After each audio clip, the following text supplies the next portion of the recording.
क्या यूपीएससी 2022 की तरह ही कोई बड़ा धमाका करने वाला है?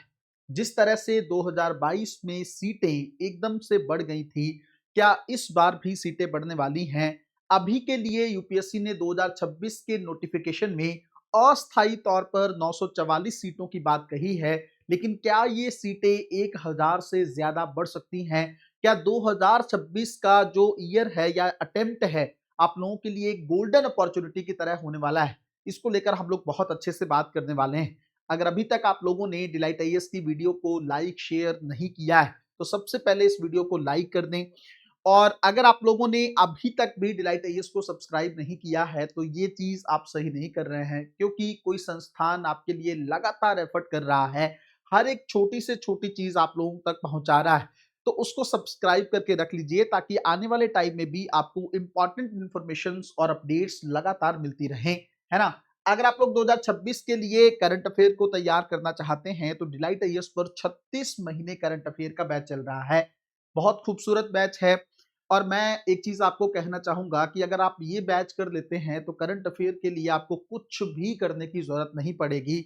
सब्जेक्ट वाइज करंट अफेयर है, बिना बताए बिना दिखाए कोई भी आपको एडमिशन की बात नहीं करेगा। तो सबसे पहले लाइव सेक्शन में जाएं, इसका डेमो देख लें, एक क्लास देखने के बाद खुद डिसाइड करें क्या ये क्लास आपके लिए हेल्पफुल रहेगी या नहीं रहेगी। जल्द से जल्द इस बैच को ज्वाइन करके अपनी करंट अफेयर की तैयारी को बेहतरीन कर सकते हैं।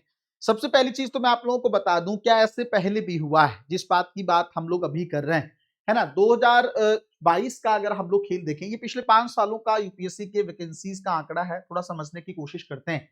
2021 में यूपीएससी ने शुरू में बताया कि 712 सीटें हैं, है ना। और लास्ट के तौर पर भी अगर आप देखेंगे तो फाइनल वैकेंसीज कितनी रही? 712।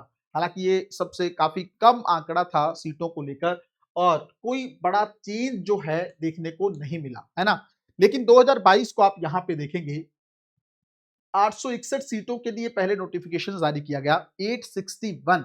लेकिन बाद में अगर आप देखेंगे तो बढ़कर सीटें हो गई 1011। ये एक बहुत बड़ा चेंज था। लगभग 150 सीटें यूपीएससी ने यहाँ पे इंक्रीज की, क्योंकि आईआरएमएस जो इंडियन रेलवे मैनेजमेंट सर्विसेज को लेकर इसी के साथ एग्जाम ले लिया गया, मतलब इसी एग्जाम के साथ उनको भी सेलेक्ट करना था।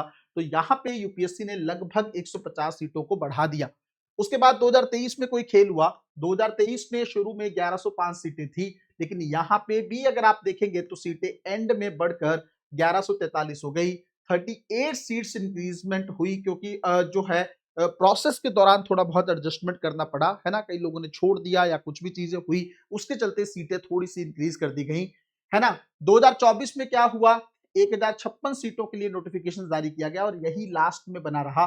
यहाँ पे सीटें पहले से ही अच्छी थी। अगर आप देखेंगे ना, सीटें जहां पे कम हैं वहां पे थोड़ा सा दिक्कत है, लेकिन सीटें अगर यहाँ पे 1000 के आसपास हैं, तो सीटों को स्टेबल रखने की कोशिश की गई है। स्टेबल रही पूरे साइकिल में, और लास्ट में भी इतने लोगों को सेलेक्ट किया गया। 2025 में 1087 सीटों के लिए नोटिफिकेशन जारी किया गया, और अंत में भी 1087 के तक सीटें रखी गई। फाइनल एलोकेशन अभी प्रोग्रेस में है, तो उसके चलते आपको पता चल जाएगा। और 2026 में यूपीएससी ने अभी के लिए कहा है कि 944 सीटें जो हैं ये टेंटेटिव तौर पर हैं, मतलब अस्थायी तौर पर अभी इतनी सीटें हैं। इसके अंदर चीजें बदल सकती हैं, और ये चीज अभी पेंडिंग है। क्या होगा फाइनल तौर पर? यह आंकड़ा इंक्रीज हो सकती है 2022 से 23 के ट्रेंड के आधार पर। अब सवाल ये उठता है, आपके मन में एक बहुत बड़ा सवाल आ रहा होगा कि सर ये बात समझ में नहीं आई, नोटिफिकेशन में जो सीटें कही गई हैं वो सीटें बाद में बढ़ क्यों जाती हैं, या उसकी संभावना आप क्यों जता रहे हैं? देखो, यहाँ के दो बड़े कारण आप लोग समझिएगा। पहली बात तो ये होता है, जैसे पीसीएस वगैरह में आप लोग देखते हैं कि नोटिफिकेशन आ जाता है, लेकिन बाद में पता लगता है कि अलॉटमेंट के टाइम पे सीटें फिर से बढ़ जाती हैं, है ना। यूपी पीसीएस में तो बहुत नॉर्मल है, सब लोग मान के ही चलते हैं कि जितनी सीटें हैं लास्ट में जाकर सीटें बढ़ने ही वाली हैं, या मतलब प्रोसेस के टाइम पे सीटें इंक्रीज हो जाएंगी। यहाँ पे क्या दिक्कत है? यहाँ पे डीओपीटी की तरफ से ये खेल होता है ना। डिपार्टमेंट ऑफ पर्सनल ट्रेनिंग, जो आपको आईएएस बनने के बाद जब आपका सिलेक्शन हो जाता है, उसके बाद की सारी चीजें यही डिपार्टमेंट डील करता है। इस डिपार्टमेंट के पास अलग अलग स्टेट का आंकड़ा आता है, डिफरेंट डिफरेंट स्टेट्स की कितनी रिक्वायरमेंट है आईएएस को लेकर, आईपीएस को लेकर, है ना। उसके अलावा मिनिस्ट्रीज का आंकड़ा भी इसके पास पहुंचता है कि डिफरेंट मिनिस्ट्रीज में किस तरह के वैकेंसी की नीड है। रेवेन्यू सर्विसेज के पॉइंट ऑफ व्यू से रेलवे को लेकर आंकड़े यहाँ पर पहुंचते हैं। तो जब ये आंकड़े पहुंचते हैं उसके बाद ये लास्ट में डिसाइड करता है डीओपीटी कि इस बार कितने लोगों को सेलेक्ट करना है ना। ये एक बहुत बड़ी चीज है। दूसरा, आपको पता है कि कई लोग लास्ट में जाकर सर्विस ज्वाइन भी नहीं करते हैं, उनको निकाल दिया जाता है, उसके चलते भी कुछ सीटों को फिलअप करना पड़ता है, वो वाली चीजें भी हैं। और एक चीज मैं और आपको बता दूं, इस बार आप लोगों ने कैडर को लेकर यूपीएससी के रूल्स देखे होंगे, है ना, बदले। तो उन रूल्स में मैंने खुद आपको एक बात बताई थी और यूपीएससी ने ये बात कही भी थी। उसके अंदर ये था कि यूपीएससी ने कहा था कि हर स्टेट अब लगभग जनवरी तक हमें बता देगा कि कितनी सीटें आपको चाहिए या कितनी वैकेंसीज हैं आपके यहाँ, या आपको इस बार कितने आईएएस की नीड है। ये सारा आंकड़ा डीओपीटी के पास लगभग जनवरी तक पहुंच जाना चाहिए। तो आप सोच सकते हैं इसका मतलब आंकड़ा पहुंच नहीं रहा है। अगर यूपीएससी ने कैडर अलॉटमेंट पॉलिसी में ये बात बोली है, इसका मतलब आंकड़ा अभी पहुंच नहीं रहा है या स्टेट इसको लेकर डिले कर दे रहे हैं। इसके कारण भी जब स्टेट का आंकड़ा डीओपीटी तक पहुंचता है उसके बाद जाकर फाइनल जो है वैकेंसीज कितनी रहेंगी उस पर यह डिपेंड करता है। तो मुझे लगता है पॉसिबिलिटी जो है हो सकती है इस चीज को लेकर कि यूपीएससी थोड़ा बहुत इसके अंदर सीटें इंक्रीज कर दे लास्ट में जाते जाते, लगभग ज्यादा नहीं तो 50 से 100 सीटों का खेल हो सकता है। मुझे ऐसा लगता है कि पॉसिबिलिटी है।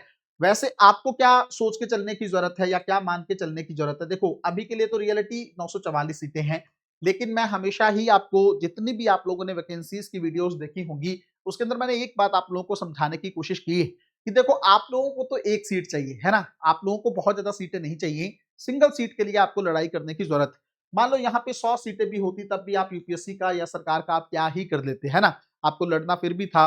तो 944 सीटें बहुत बेहतरीन सीटें हैं। मैं ये बात आपको बार बार कह रहा हूं कि अगले 5 सालों तक ये आंकड़ा लगभग सेम रहने वाला है या थोड़ा बढ़ सकता है, लेकिन उसके बाद आपको ये सीटों की जो संख्या है ना, इसमें बहुत ज्यादा ड्रास्टिक चेंज देखने को मिलेगा, बहुत कम जाने लगेगी, क्योंकि सरकार धीरे धीरे आईएएस से पीछे हटना चाहती है।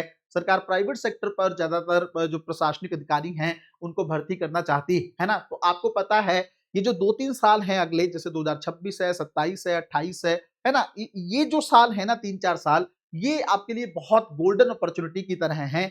आप लोगों को जल्द से जल्द इसके अंदर सिलेक्शन ले लेना चाहिए। बहुत बेहतरीन सीटें हैं, जल्द से जल्द अपने आप को इसमें आप लोगों को कोशिश करनी है कि इन सीटों में ही आपका खेल हो जाए।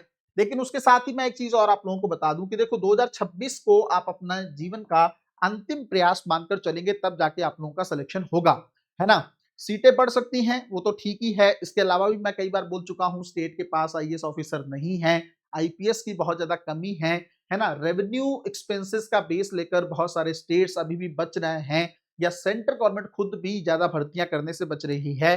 सरकार को लगता है कि राजस्व घाटे को कम करना है, कैपिटल एक्सपेंडिचर को बढ़ाना है ना। तो ये अपने आप में थोड़ा इकोनॉमिक्स का खेल है, थोड़ा आप लोग समझते रहे होंगे इस चीज को लेकर। एक लबासना के अंदर आपको पता है 180 से ज्यादा आईएएस के लिए स्पेस ही अवेलेबल नहीं है। अगर इससे ज्यादा आंकड़ा है तो वो उसको ट्रेनिंग भी नहीं करवा पाते हैं। इसके चलते भी सरकार थोड़ा सा वैकेंसीज में ज्यादा चेंज नहीं कर रही, लेकिन बहुत अच्छा आंकड़ा है, इसको आप लोगों को समझ के चलने की जरूरत है। अगर आप लोगों को लग रहा है कि अभी भी जो है प्रीलिम्स 2026 को लेकर आपके अंदर कॉन्फिडेंस नहीं आ रहा है, तो आप डिलाइट आईएएस का अंतिम प्रहार बैच ज्वाइन कर सकते हैं। बहुत खूबसूरत बैच है।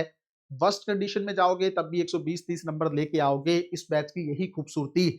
स्टैटिक पोर्शन बहुत अच्छे से मैं तैयार करवा रहा हूँ। रिवीजन का जो मॉड्यूल है इसके अंदर बहुत बेहतरीन है। एनसीईआरटी को बहुत ध्यान में रखा जाता है, सेंटर में उसी को रख के काम किया जाता है। उसके अलावा टेस्टिंग को लेकर बहुत अच्छे से काम इसके अंदर किया गया है।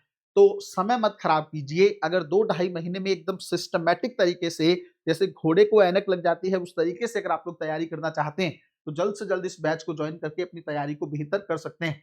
डिलाइट आईएएस की तरफ से जो है आप लोगों को पता है कि फ्री बुकलेट जारी की गई है 2026 के लिए, हिंदी और इंग्लिश दोनों फॉर्म में।